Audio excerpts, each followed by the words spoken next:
Բարի լույս սիրելի հեռուստադիտողներ, եթե հենց նոր արթնացաք, այժմ խոսելու ենք առողջությունից, որովհետև մեզ մոտ առողջ երկիրն է Բժիշկ Մանուկյանի հետ։ Եվ այս շաբաթ բժշկի հյուրերն են Աջափնյակ բժշկական կենտրոնի պլաստիկ վիրաբույժներ Նարեկ Ավդալյանը եւ Սոնա Հովանեսյանը։ Բարի կեսօր արդեն, հարգելի բժիշկներ, խնդրեմ, եթերը ձերն է։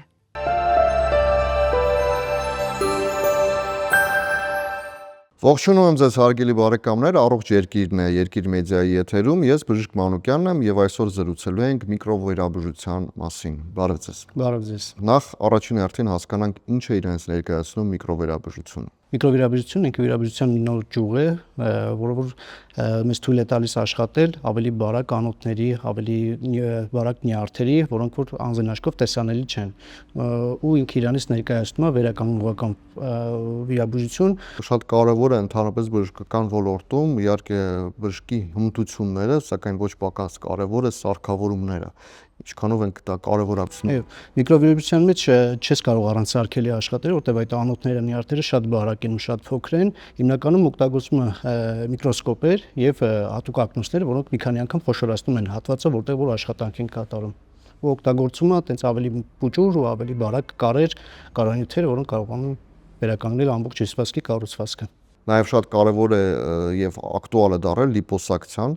որը շատ ակտիվ օգտագործվում է բժշկության մեջ, ինչ է դա իրանից ներկայացնում։ Լիպոսակցիան դա մեզ հնարավորություն է տալիս հատուկ գործիքի միջոցով մարմնի որոշ հատվածներում, որտեղ որ կուտակված ավելի ճարպային հյուսվածք ունեն, դրա հեռացում կատարել, որը որ մեզ արդեն հնարավորություն տալիս մարմնի կոնտուրավորում, ֆորմավորում, որ ավելի ճիշտ ու սիրուն տեսք ունենան բուժողները։ Այսինքն դա նիարեցում չէ՞, Ոչ, միանշանակ լիպոսակցիան չի համարվում նիհարելու մեթոդ, որտեղ մեր շատ բուժողների մոտ տպավորություն կա, որ իրանք ունեն ավելքաշ ու լիպոսակցիայի միջոցով կարան նիհարեն, բայց չէ։ Լիպոսակցիան ուղղակի մարմնի կոնտուրները ուղղելու եւ ճիշտ ֆորմայի բերելու համար է նախատեսած։ Ինչ հակացություններ կան լիպոսակցիայի։ Լիպոսակցիայի հիմնական հակացություններ կարող ենք համարել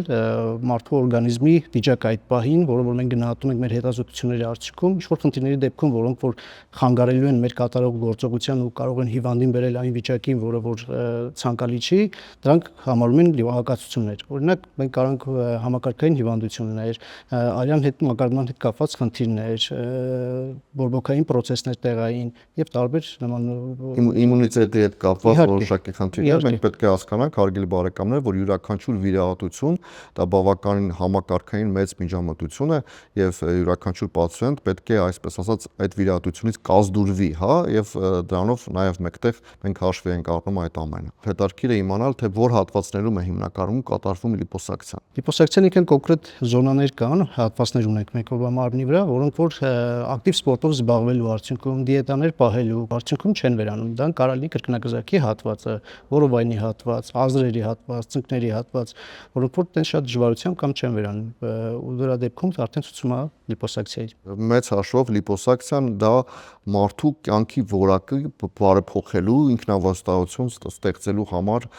վիրահատություն է, որը որ շատ կարևոր է։ Սակայն այնուամենայնիվ այդ ամենը համակարգային որոշում է բժիշկը կատարել թե ոչ։ Այո, իհարկե,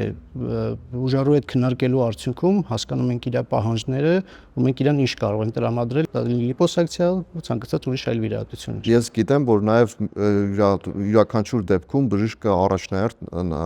տալիս է եւ կոնսուլտացիայի ժամանակ նախապատվությունը տալիս է արդյոք հնարավոր է վիրահատությունից զատ ստանալ այդ արդյունքը, որից հետո նոր անցնում ենք վիրահատությանը։ Միանշանակ դա կարևոր փուլ է, որը բաց թողնել չի կարելի, ինչի համար, որտեղ բուժարուն պատկերացնում է մեկ այլ տարբերակ, իսկ բժիշկը կարող է տրամադրել իրան մեկ այլ տարբերակ, որտեղ այդ ժամանակ հաշվի առնում մարդու օրգանիզմը մեզ ինչ է տալու այդ վիրահատությունից հետո։ Բուժարուն որպես բժիշկ չլինելով կարող է չպատկերացնել այդ ամենը, բժիշկի պարտականությունն է, որպեսզի ինքը կարողանա ներկայացնել ճիշտ ու գրագետ տարբերակով, որ ինքը հասկանա այդքանը։ Ձեր խոսքը մեր պացիենտներին որպես միկրովիրաբույժ անփորձանք կարևոր է ու հետևենք մեր առողջությանը, քանի որ առողջությունը դա ամենաթանկ հարստությունն է, որ մենք ունենք։ Այո, միշտ ասում եմ, հարգելի բարեկամներ, պարտադիր չէ իմանալ եւ նախատեսել, որ կա բժշկություն, բարձր զարգացած բժշկություն, պետք է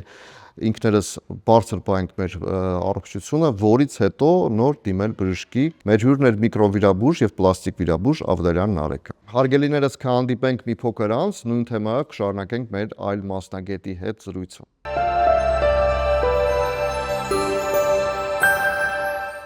Եվ այսպես բարեկամներ շարունակում ենք մեր հաղորդումը եւ լիպոսակցիայի թեման շարունակելով հետեւյալ հարցն եմ ուզում ուղղել մեր մյուս մասնագետին, ինչպիսի ազգայացմամբ է կատարվում լիպոսակցիան։ Կախված զոնայից եւ ծավալից կարող ենք կատարել տեղային, սեդացիոն եւ ընդհանուր անզգայացման պայմաններում։ Շատ հաճախ մեր բուժառուները հարց են տալիս ինչքան կտևի վիրահատությունը, իհարկե այդ հարցը մի քիչ հարաբերական է, անհատական է, սակայն նույնպես ուղղեմ այդ հարցը ձեզ։ Իհարկե նորից կկրկնվեմ ասելով, որ կախված է զոնայից եւ կատարվող աշխատանքի ծավալից, ինչպես նաեւ հարկ եմ համարում նշել հետվիրահատական ընթացքի մասին, որը տևում է միջինում 2 շաբաթ, եւ հաճախ անհրաժեշտ է լինում կրել կոմպրեսիոն հագուստ 2 շաբաթից մինչեւ 1 ամիս։ Սա շատ կարեւոր պայման է այս վերականգնողական փուլը բարեհաջող անցնելու համար։ Եվ այսպես հարգելի բարեկամներ, մեր հերթական հյուրն էր Սոնա Հովհաննիսյանը, պլաստիկ վիրաբույժ, զրուցեցինք լիպոսակցիայի մասին, եղեք առողջ։